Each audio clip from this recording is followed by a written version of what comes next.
are two main radishes I use in Korean cooking. The first one is the daikon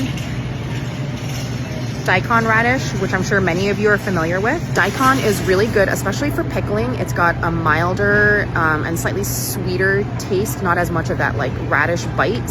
And it's a little bit softer in texture, I think. I just think it works a lot better for pickling instead of cooking. This is Korean radish. So it's green and white.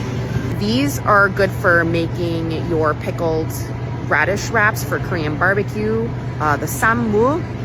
Also, because Korean radish has a kind of slightly stronger taste and a much like crunchier texture, it's really good to use for stews and soups. So you could often make mukguk, which is radish soup, and that often contains beef. You would use Korean radish for mukguk. You can also use Korean radish for other stews and soups like doenjangguk or doenjangjjigae. So it's kind of like an all-purpose thing.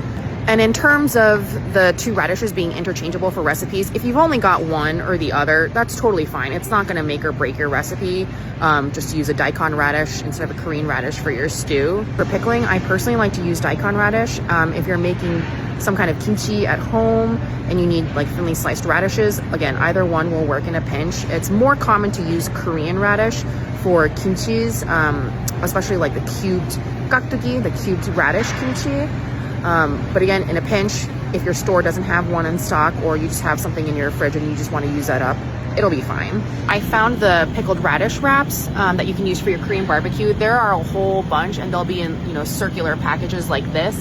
And it's called sammu, which translates to like wrap of radish.